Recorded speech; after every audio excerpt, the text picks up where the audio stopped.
The Howling Man, starring Fred Willard, with Stacy Keach as your narrator, was adapted for radio by Dennis Etchison and written for The Twilight Zone by Charles Beaumont. Heard in the cast were Christian Stolte, David Darlow, Doug James, and Anna Sverutza. To learn more about the Twilight Zone radio dramas and to obtain audio cassettes and CDs of these programs, visit our website at twilightzoneradio.com. The producers of The Twilight Zone wish to thank CBS Enterprises, Carol Serling, Dennis Etchison, Dick Brescia Associates, Claire Simon Casting, Terry Jennings, XM Satellite Radio, Sirius Satellite Radio, our sponsors, and our radio affiliates for helping make this series possible. This copyrighted radio series is produced and directed by Carl Amari and Roger Wolski for Falcon Picture Group. Doug James speaking.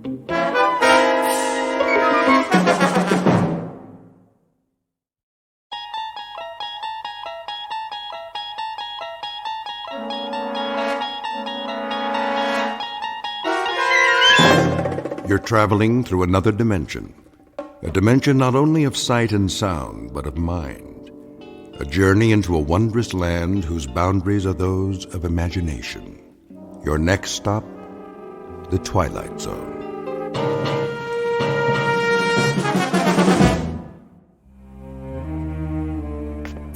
Thank you, Mrs. Dunphy. I'll be back shortly. You're going out? I'm afraid so. But you've only just returned. Unfortunately, that is the nature of my work. Another business trip. The most important of all. But first, there are arrangements to be made. I've prepared your afternoon meal. I'm sure it will keep. Can you not make these arrangements by telephone? No. Some things can't be left to chance. In the meanwhile, follow my instructions precisely, to the letter. Mrs. Dunphy, do I make myself clear? I believe so. You believe so? Then let me make it absolutely clear. Sit down for a moment. But if you're on your way... It's necessary that you understand. And the only way to be sure is to tell you how it began. Please. If you wish, sir. I must warn you, it's an incredible story. I, of all people, know that. So incredible that you won't believe me at first. But I'm going to tell you everything. Then you will believe. Because you must. You must believe. Do you know Central Europe? Europe? Only as a child, sir. It started there many years ago, after the First World War. I was on a walking tour of France, Belgium, and Germany. I decided to travel alone with only a small pack. The confidence of youth. Germany was magical then, a place of valleys and mountains and swift, dark rivers. There was nowhere else like it, a fertile land where everything grew tall and straight out of the earth. I was struck by the richness of the soil, the verdancy of the hills. Stepping across the border from Belgium, where the mustachioed guards saluted like tin soldiers, I entered a different world. Everywhere I looked, a swelling green ocean. On the farthest hills, tall, ancient buildings of stone. Estates, monasteries, castles, or what have you. Some of them in ruins. I stood a moment at the border and watched the hawks circling above, wondering how such a miracle could be. It was as if I had passed through an invisible door from a musty room into a magical kingdom of winds and light. But so much can change in an afternoon. By nightfall, clouds filled the sky and the storm moved in to darken the landscape. The nearest village was miles away. I was unprepared, dressed for a stroll up the Champs-Élysées, perhaps. In minutes, I was drenched and chilled to the bone. And I saw it. A medieval castle, bombed almost to ruins, sitting like a broken fingernail atop Schwarzhof Mountain. I came to a wall of gray stone. There was an iron gate. Please! Please! Someone! Please let me in!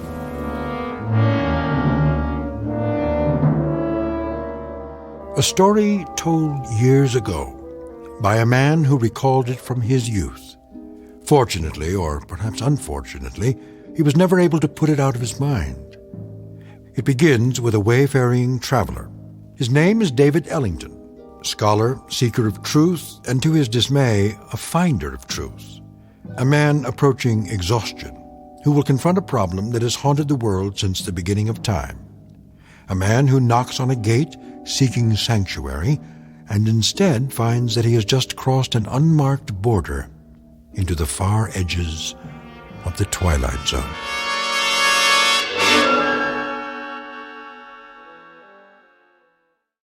And now, The Twilight Zone and our story, The Howling Man, starring Fred Willard, with Stacy Keach as your narrator.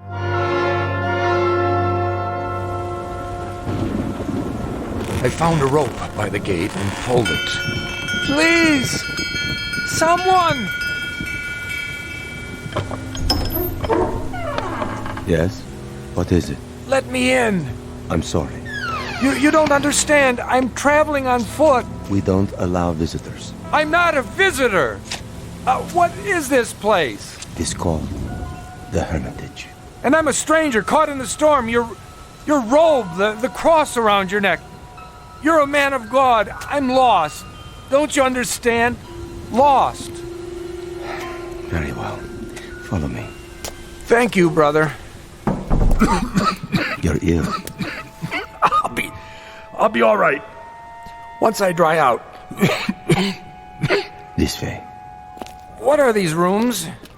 A barred window in each door. They look like, well, cells.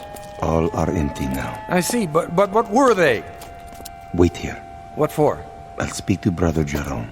Who?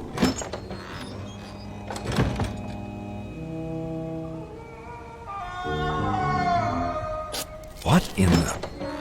Brother Jerome will see you now. Oh, what was that? The wind. Are you sure? Come. The room had almost no furnishings. A straw pallet, a rude desk and chair, some books and religious oddments, very stark. The abbot himself was a fierce El Greco painting of a man, stooped and withered, but strong in every part of him. Like the monk who came to the gate, he wore a shepherd's cloak and carried a crooked staff. Why have you come here? My name is David Ellington. I got lost in the storm. Then I saw a lantern in the window. And what is it you want of us? Want? Only a little shelter, some food. We cannot help you here. You will have to leave. You call that a Christian attitude? Now, Mr. Ellington. Oh, for the love of... All right, if that's the way you want it. Sorry to have troubled you. Give me a minute. I'll be out of here in... Brother Christophorus. Yes? Carry him out of here. At once. Right away.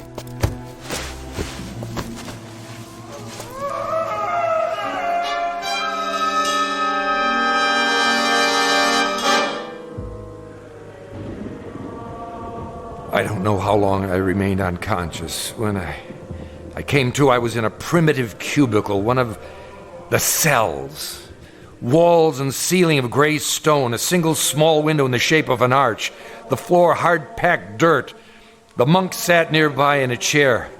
I lay under a blanket. Beneath me was a bed of straw. Water! He lives. God's infinite mercy. How long have I been here?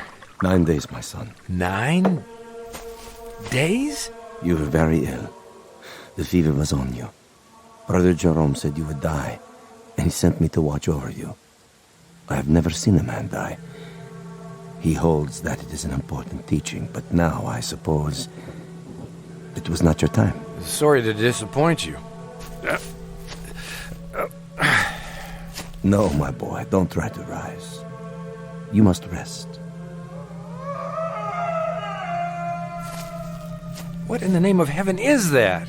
In the name of heaven, nothing. I mean the scream. Scream? That. What? Are you deaf? That cry, I heard it before. You said it was the wind.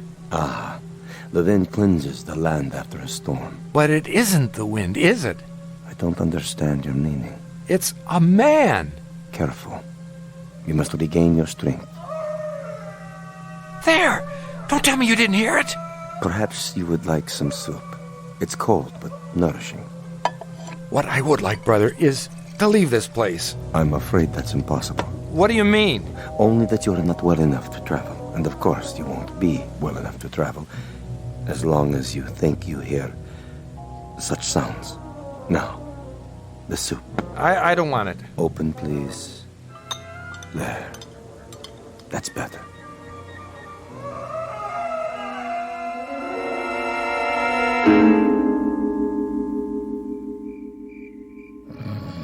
Over the next few hours, my strength did return, or at least some of it.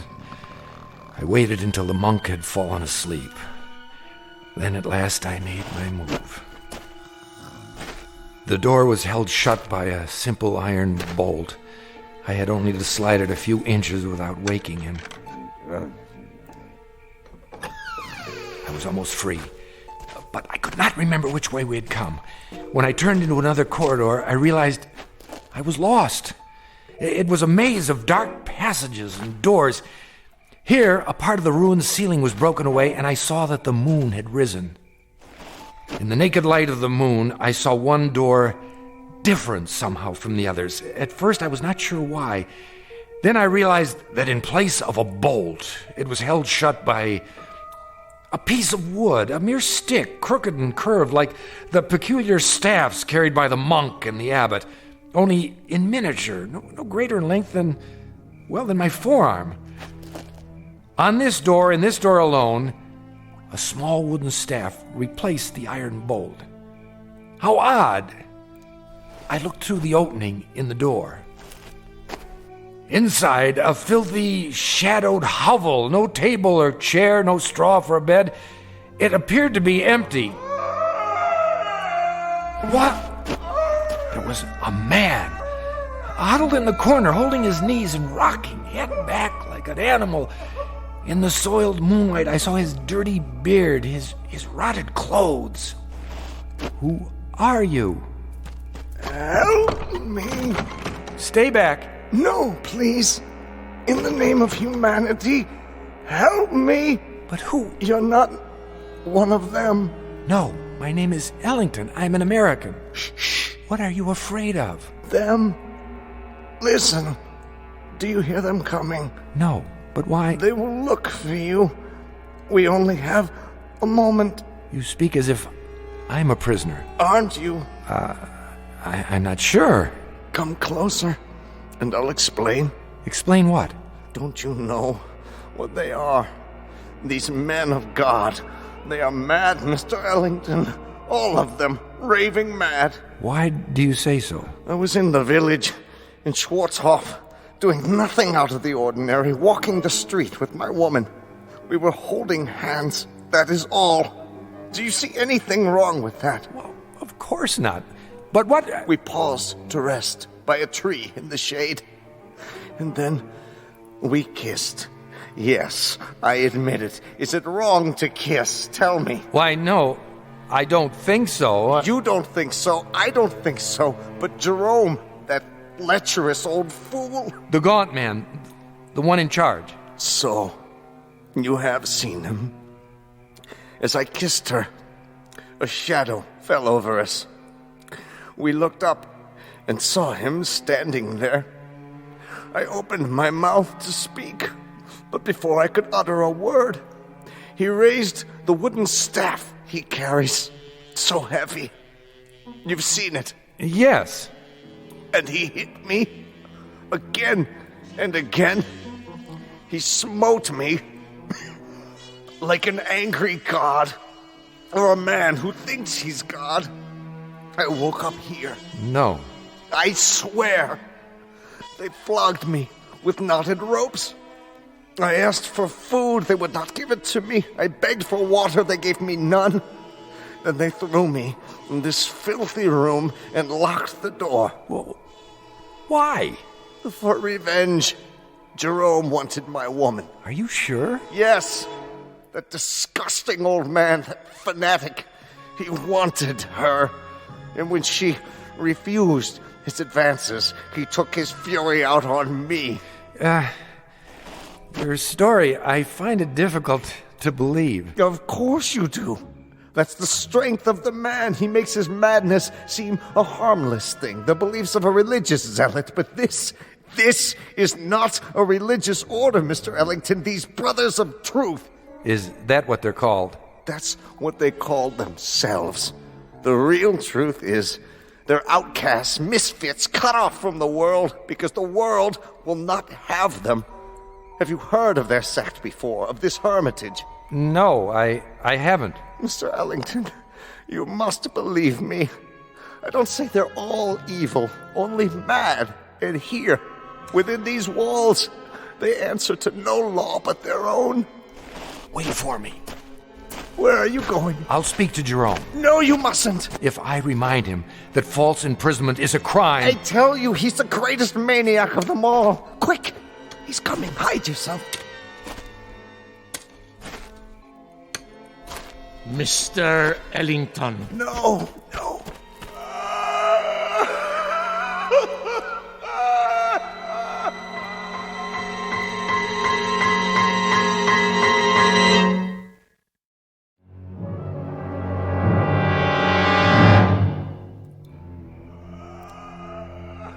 Brother Jerome? I did not know you were well enough to walk. I still feel weak. Brother Jerome... Come with me, please. Look here, This way.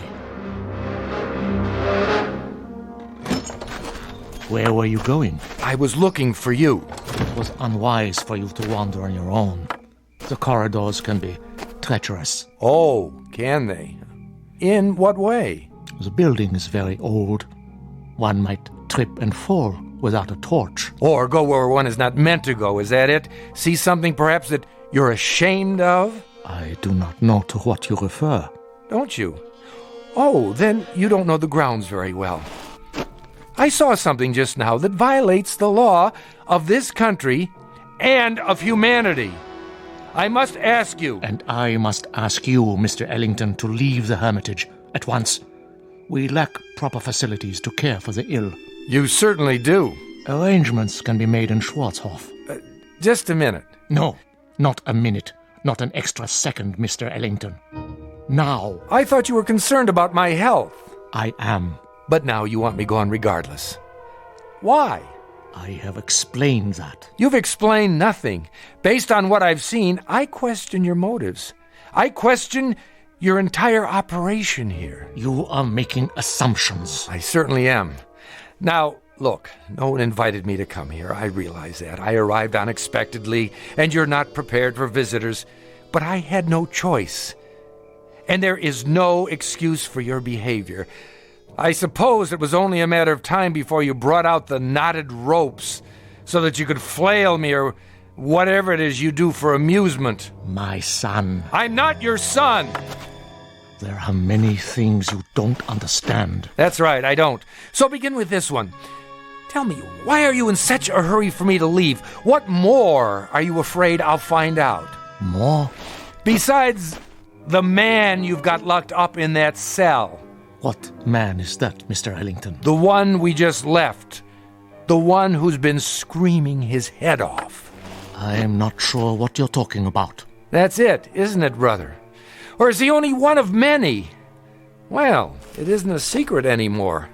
I know. And what do you think you know? I... The chair. Sit. You are still weak. Brother Jerome, I know very little about this cult of yours, what's permitted within these walls, but I doubt very seriously that you can imprison a man against his will. That is quite true.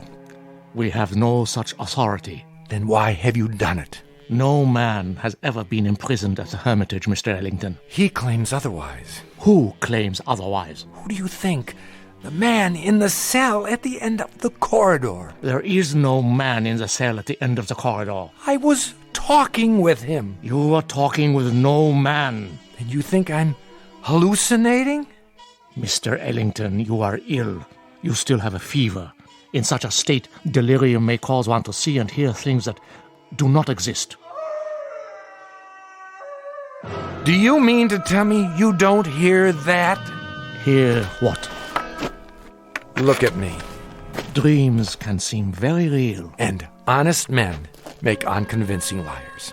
The brother who's been caring for me. Brother Christophorus? Yes.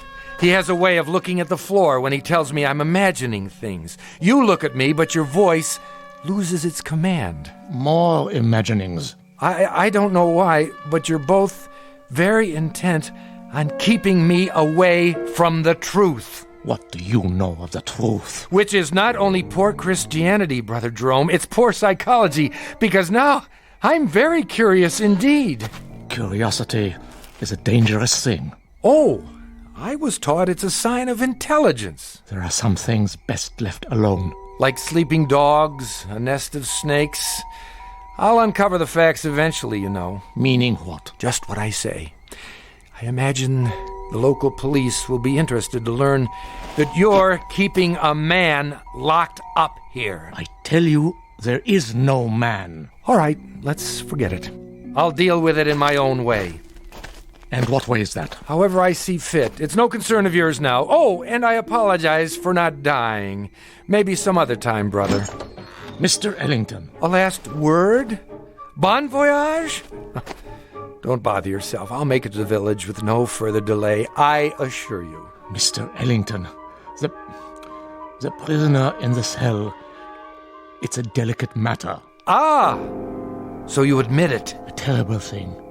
He's violent, dangerous, more dangerous than you know. We are obliged to lock him in the cell. I'm sure you can understand. I understand that you're still lying to me. Goodbye, Brother Jerome. Would you really go to the police? If you were in my place, wouldn't you? Very well. Close the door, Mr. Ellington. I have told you the truth, but only a part. Now I see that I must tell you the whole of it. May God forgive me. Then you do hear it. As I have heard it every hour of every day, for 5 long years. Why did you lie? I didn't. Oh, but I think you did. Now the skies darken. The storm returns. I should have known. When I told you that no man screamed in the abbey, I spoke the truth. It is not a man, you see, Mr. Ellington. It is the devil himself. You're joking with me, aren't you? No, Mr. Ellington, I am not. Would that I were. It would be so much easier. But the prisoner in the cell, our only prisoner, is in fact Satan. Oh, come now. Otherwise known as the fallen angel, Ahriman, Asmodeus, Belial, Diabolus, the devil made manifest. You asked for the truth. Now you have it. Do you believe? What? Oh, sure. Now it is you who are lying, Mr. Ellington. You don't believe me at all. To the contrary, you're even more certain of what you've suspected all along, that I am mad. Well, sit down. I will tell you a story. And then we'll see how certain you are of my madness or of anything else. Drink. What did you say? Some brandy. For thy stomach and thy infirmities. No, thank you. Don't worry. It's not poison. A very old vintage. I'll drink with you. What is it you wanted to tell me? I presume, Mr. Ellington, that you consider yourself sophisticated, a worldly man. Why do you say that? You're young, rich by your clothes, and reasonably well educated. Harvard? Yale. Exactly. Having a last fling before settling into the family business. How did you... You are an open book, printed in very large type, with pictures. Of course, you consider us primitive, because we're living in seclusion away from the real world. To you, we're misfits. Please, I know all the theories. I assure you, brother... No, Mr. Ellington, it is I who am assuring you that I am not the ignorant fanatic I might seem. I coped with your world for 40 years before I left it, and rather successfully by your standards. The best schools, a degree in philosophy, a job that took me to all the corners of the earth. This beard and this staff and this faith represent nothing but a different point of view. If you understand that, then perhaps you will listen to what I have to say with an open mind.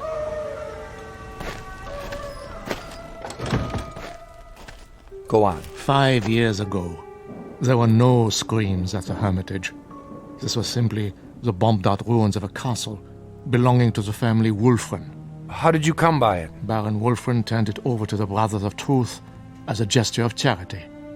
Our task was to tend the great vineyards and save what souls we could by constant prayer. But this isn't a formal religious order, is it, brother? We believe that we are recognized by God. Truth is our only dogma. We are committed to it as man's greatest weapon against the devil, who is the father of all lies. Please, continue. You were tending the vineyards. At that time, not very long after the Great War, the world was in chaos. Everywhere there was unhappiness, except in the village below. Really? For some reason, the people of Schwarzhof refused to yield to despair. They lost none of their faith. They continued, as they had for years, to be honest and God-fearing and happy.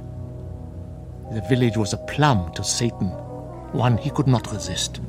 So he came here, drawn to it as a moth is to light, and embarked upon a program of corruption. But you stopped him. Yes. You see, Mr. Ellington, he made the same mistake you are making now. He underestimated me. He thought he would have no difficulty tempting an old fool. I had him in the cell before he knew what happened. But if he's the devil, how do you keep him from escaping? With the staff of truth. The one barrier he cannot pass. Mm-hmm. And when he first came, just how did you recognize him? I had seen him before, in every part of the world. Wherever there was sin, wherever there was strife and persecution, there he was also. Sometimes he appeared only as a spectator, a face in the crowd. But he was always there, in all times and places. So you understand now, I trust, why you must say nothing of the things you have seen and heard. Brother, not that I doubt you, but is it possible that you've made a mistake? No. Think, Mr. Ellington, of the peace in the world these 5 years. Think of this country now. Is there another like it? But you haven't put an end to suffering. There's still murders and robberies. Even now, while we talk, people are starving. The suffering man was meant to endure, my son. We cause much of our own grief and need no help from him. It is the unnatural catastrophes, the great wars, the overwhelming pestilences, the wholesale sinning that we have ended. The world is rebuilding. A great dawn will come. Enough. You've made your case. I believe you, brother. Do you? Truly? I admit I was doubtful at first, but you've convinced me. Absolutely. I promise to keep your secret. Good. Tomorrow, if you feel well enough, you may leave. For now, let the storm pass over. Brother Christophorus will look after you. If you would, go directly to your room. I will. Good night, brother, and thank you. I was glad our conversation was over. It was clear that he was quite mad. I thought of his wild beard, his eyes in the flickering candlelight, and I was relieved to be away from him. The devil, indeed. But the storm had returned, and I was not yet fully recovered. I would pass one more night in this place. What, I wondered, should I do before morning comes?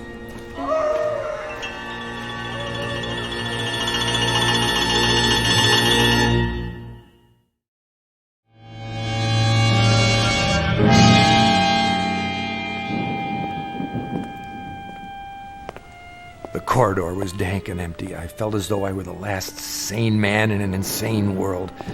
What Brother Jerome had told me was utter nonsense, the product of a deranged mind. But his belief, his faith, as he called it, was heavy in the air, infecting the very stones. To bring it down would require outside help, but perhaps I could start that very night with an act of pure, unselfish humanity. Psst! Are you in there? Where else would I be? I thought you weren't coming back. I had a meeting with Brother Jerome. What did he say? He lied to you, didn't he? He said that you're Go on. What? the devil. The devil. Oh, that's good. That's wonderful. What a dream for an old man. Himself a devil. To catch Satan and lock him away in this God-forsaken place. You don't believe him, do you? Of course not. Then help me. If I let you out now while they're awake, they may catch you before you leave the grounds. There's always the possibility. But another hour here, you don't know what it's like. Look here, why don't I just go and get the authorities? When? As soon as morning comes. I'll find the path to the village and... No! It would be my death warrant. The authorities will return and find nothing. Who knows what will have happened to me by then? Jerome is mad, but he's shrewd, too. He won't leave any evidence behind. Then what can we do?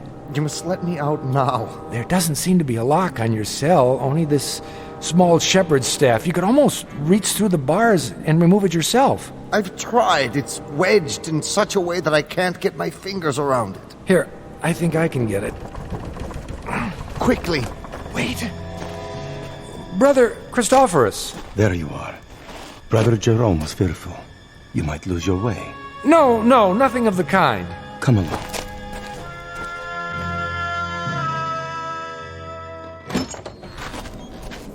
I'll light the candle. There is bread and water on the table, and more soup to give you strength. Thank you. Rest now, Mr. Ellington.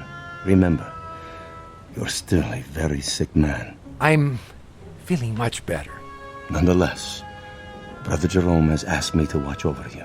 Really, that isn't necessary. It is my duty. The chair is sturdy, and the candle is fresh. Wait a minute. Why are you locking the door? To protect you. But you're locking us both in. Never fear. I have the key. It is not long till morning. But... Sleep, Mr. Ellington. You are a weary traveler. Soon you'll be back with your own kind. With a comfort, eh? You will forget all you have seen here.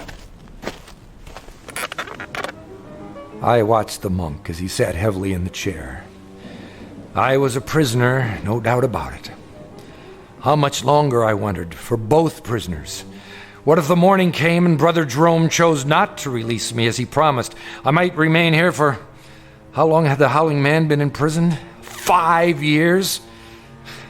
Lord, I imagined my beard growing, my hair wild, until I too was starved, crying to be let out. No one would come. Who knew I was here? I'd drop off the face of the earth, forgotten, presumed dead. Brother Christophorus had the keys around his neck, but until he fell asleep, I was at his mercy. It was almost dawn when I dared to move. I had to be careful not to wake him.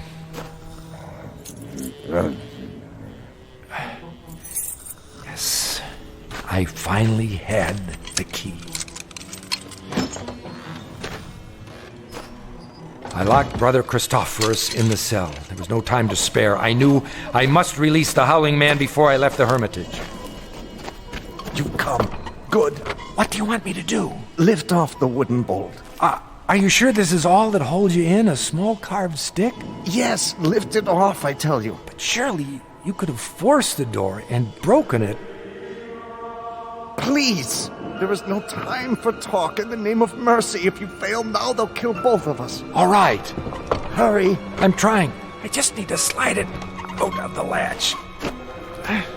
Mr. Ellington, where have you gone? Hurry. Hurry!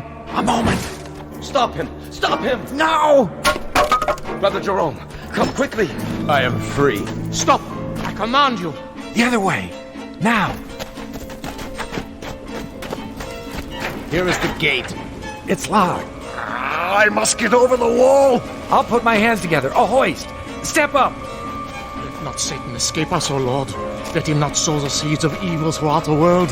I call upon you. Up, now! He stepped in my hands and climbed the gate. Now, reach down and give me your hand. Help me. Help you? Help you, mere mortal? Are you mad? And I saw not the foot of a man before me, but a cloven hoof in a flash of lightning, with those horns grown suddenly from his forehead. Then he turned and vanished in the moonlight. I am sorry for you, my son. What was he? As long as you live, you will remember this night. He is gone. Who? Tell me. Even now, you're not sure. But you will be. And then you'll know, Mr. Ellington. You'll know who it was you loosed upon the world.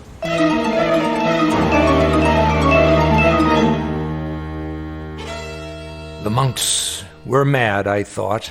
Or the Howling Man was mad. Or I was, or the whole world. But Brother Jerome was correct. I could not forget. And when the pictures of the carpenter from Bromau Alm Inn appeared in the papers, I grew uneasy, for I felt I'd seen this man before. And when the carpenter invaded Poland, I was sure. And when the world was plunged into war and cities had their entrails blown asunder, and that pleasant land I had visited became a place of hate and death, I decided to spend the rest of my life tracking down the one I had released. Each night I dreamed of it, Mrs. Dunphy, and I kept dreaming through all the wars since, until this week. It took years, decades, but eventually I found him. And so the nightmare is finally over. Again. I see. And now, Mrs. Dunphy, I'm going to see about a chartered plane to have him transported back to Germany. Brother Christophorus is in charge now. I have already written him. He will be very relieved. And what you found, it is here? Have no fear. As long as the staff of truth is in place, he cannot leave the next room. The staff is very small, but very powerful. So you see why you must not, under any circumstances, go near that door. Nothing in the world is more important. Do you understand? I believe so. Oh, he'll do a bit of howling, but never mind that. It's a trick. I'll return as soon as possible. Until then, keep that door locked. Yes, sir. Oh, my. Such stories. Come here. Please. You must listen. He is insane. Let me out, I beg you. Let me out. Who's there? Behind that door. Are you all right? Sir? Sir, can you hear me? The little piece of wood, the staff. Remove it, please. I don't know if I should. Please. Take it off the door. I implore you, please. Please.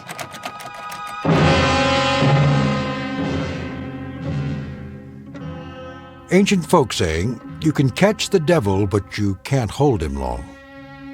Ask Brother Jerome, or Brother Christophorus, or David Ellington.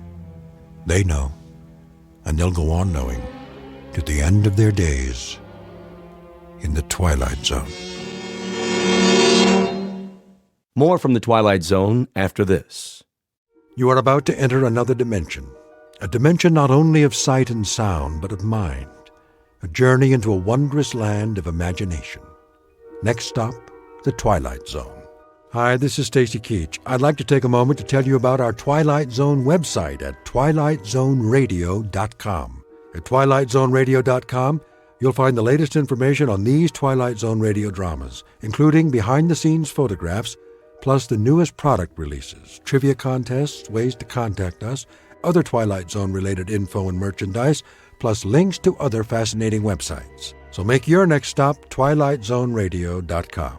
Visit TwilightZoneRadio.com to purchase these Twilight Zone radio dramas on cassette and CD, or call toll-free 1-866-989-ZONE.